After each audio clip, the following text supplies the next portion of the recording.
देखिए, आज हम आपको ये बता रहे हैं कि अपने बच्चे को आप कैसे सुरक्षित करेंगे बीमारियों से, गलत संगति से, गलत लोगों से।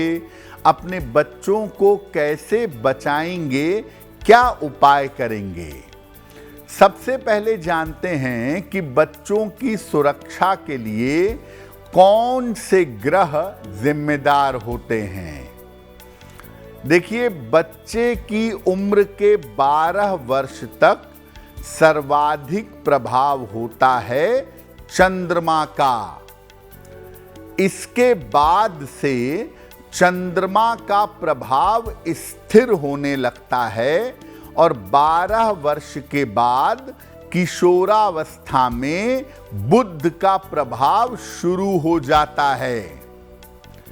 जल की जितनी राशियां हैं, कर्क, वृश्चिक और मीन, और साथ में चंद्रमा, ये बच्चे के जीवन का निर्धारण करते हैं।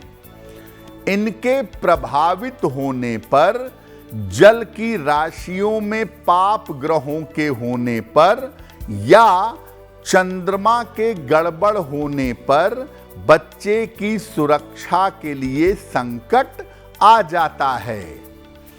तो अगर आपके बच्चे की कुंडली में जल की राशियां प्रभावित हैं या चंद्रमा प्रभावित है, तो ऐसी स्थिति में बच्चे की सुरक्षा के लिए दिक्कतें आ सकती हैं। देखिए, बच्चे के सुरक्षित रहने में सबसे बड़ी भूमिका है उसके स्वास्थ्य की। तो कब ऐसा होता है जब बच्चे के स्वास्थ्य में दिक्कत आ सकती है या दिक्कत आ जाती है।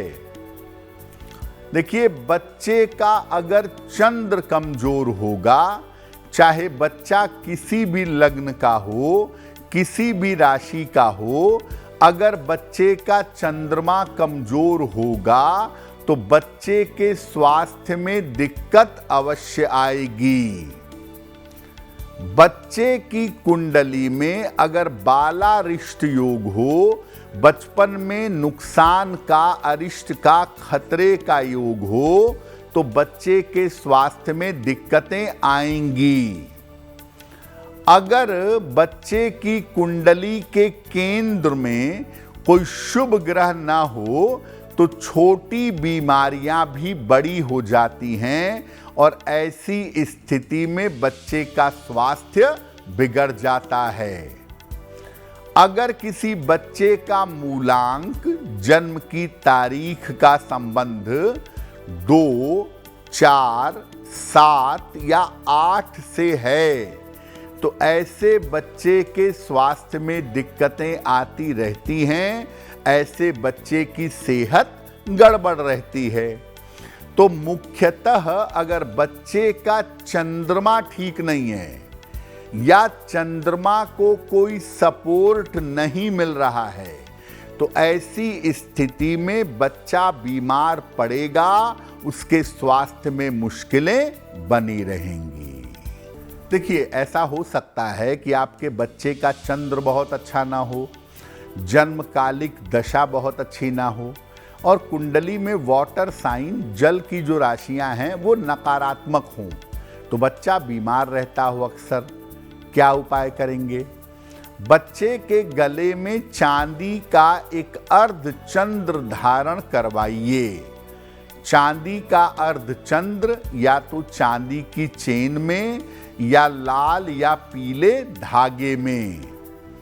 बच्चे के लिए रोज सवेरे ओम नमः शिवाय, ओम नमः शिवाय का जप माता या पिता करें और हर सोमवार को सफेद वस्तु का दान करें, जैसे चावल, चीनी, दूध, इसका दान करें। और अगर बच्चे का स्वास्थ्य बेहतर नहीं रहता है तो बच्चे को काले रंग के वस्त्र कम से कम धारण करवाइएगा।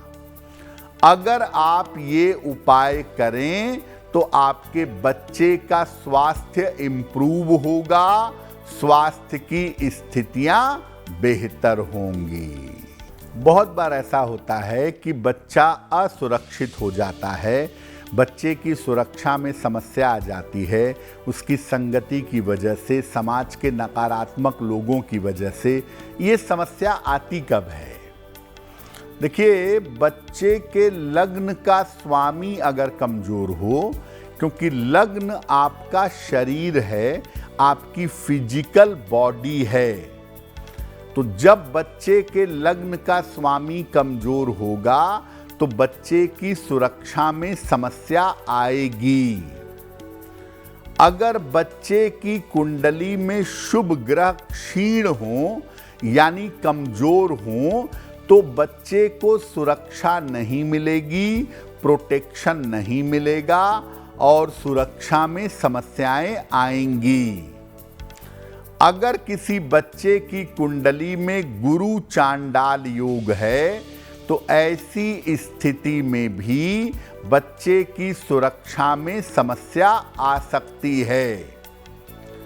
अगर किसी बच्चे की कुंडली में चंद्रमा पापक्रांत हो, पाप प्रभाव में पड़ा हुआ हो, तो बच्चे की सुरक्षा में समस्या आ सकती है।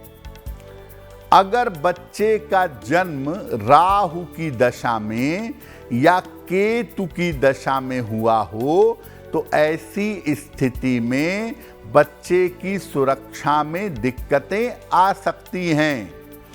यानी अगर आपके बच्चे के अंदर इनमें से कोई भी सिम्टम्स हैं, इनमें से कोई भी लक्षण हैं, तो ऐसी स्थिति में आपको अपने बच्चे की सुरक्षा पर ज़्यादा ध्यान देना होगा। अब हो सकता है आपके बच्चे की कुंडली में ग्रहों के कॉम्बिनेशन बहुत अच्छे ना हों और ऐसी स्थिति में बच्चे की सुरक्षा में समस्या आ सकती हो। तो अगर बच्चे की सुरक्षा में दिक्कत आने की संभावना है तो क्या उपाय करना चाहिए? बच्चे की कलाई में एक लाल कलावा हनुमान जी के मंदिर से लाकर मंगलवार को जरूर बांध दीजिएगा। इसको 6-6 महीने पे बदलते रहिए। बच्चे के लिए माता या पिता में से कोई भी नियमित रूप से हनुमान चालीसा का पाठ करेंगे। बच्चे को सप्ताह में एक बार मंदिर यानी धर्म स्थान पर ले जाइए। बच्चे को वहां जाना, नमस्कार करना, पूजा करना सिखाइएगा। बच्चे के साथ समय बिताइए और अगर बच्चे को कोई दिक्कत है, कोई समस्या है, तो उसकी दिक्कतों पर, उसकी समस्याओं पर बात करिए। और सामान्यतः राहु और शुक्र के प्रभाव से दूर रखिए। बच्चे को सौंदर्य प्रसाधनों से और सुगंध से दूर रखना ज़्यादा बेहतर होगा। तो अगर आप अपने बच्चे को सुरक्षित रखना चाहते हैं तो मुख्यतः आपको हनुमान जी की पूजा करनी चाहिए, हनुमान जी की शरण में रहना चाहिए ताकि आपका बच्चा सुरक्षित बना रहे। आप चाहते हैं कि आपका बच्चा, आपका बेटा या बेटी हमेशा सुरक्षित रहें, अपने करियर में, अपनी पढ़ाई में उन्नति करें और जीवन में सफल हों। इसके लिए क्या करना चाहिए? बच्चे को सूर्य देव को जल अर्पित करना सिखाइए।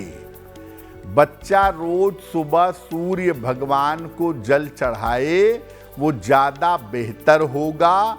नहीं तो कम से कम सुबह जब विद्यालय जाने लगता है तो उसको तैयार करके कहिए कि सूर्य देव को आधा मिनट, 1 मिनट नमस्कार करे। ये ज़रूर करिए। बच्चे को गायत्री मंत्र अवश्य याद करवाइए। गाने फिल्मी याद हो या ना हो वो जरूरी नहीं है, लेकिन बच्चे को गायत्री मंत्र याद करवाइए। सुबह स्कूल जाने के पहले 3 बार या 9 बार गायत्री मंत्र पढ़कर जाए, और शाम को रात में जब घर पे पूजा हो रही हो उस समय 3 बार या 9 बार गायत्री मंत्र पढ़े। फास्ट फूड से और सौंदर्य प्रसाधन से दूर रखिए। फास्ट फूड से राहु एक्टिव होगा और सौंदर्य प्रसाधन से शुक्र एक्टिव होगा। उसमें परेशानी होगी, बच्चे का मन चंचल होगा। लोग अपनी छोटी छोटी बच्चियों को तमाम कॉस्मेटिक्स लगाते रहते हैं जो उचित नहीं है। तो फास्ट फूड और सौंदर्य प्रसाधन से दूर रखिए। बच्चे को ये बताइए कि सुबह उठने के साथ वो माता पिता के और बड़ों के चरण स्पर्श करेगा, और बच्चे को अपने धर्म के प्रति, अपनी संस्कृति के प्रति जागरूक करिए। दुनिया भर के त्योहार जानता है, हैलोवीन जानता है, लेकिन उसे पता नहीं कि एकादशी क्या होती है। तो बच्चे को अपने धर्म और संस्कृति के प्रति जागरूक करिए, और याद रखिए आपको जो भी संस्कार देने हैं उसमें आपको ज़्यादा मेहनत करनी होगी। जन्म से लेके 12 वर्ष तक, उस समय तक अगर बच्चे को ठीक संस्कार दिए तो बच्चा आगे जीवन में उन्नति भी करेगा और बाधाओं विपत्तियों से सुरक्षित भी रहेगा। अगर आप मुझसे जुड़ करके अपनी समस्याओं का समाधान चाहते हैं और चाहते हैं कि आपकी समस्याओं को ज्योतिष के माध्यम से सुलझाया जाए, तो आप हमसे संपर्क कर सकते हैं, जुड़ सकते हैं एस्ट्रो तक पर।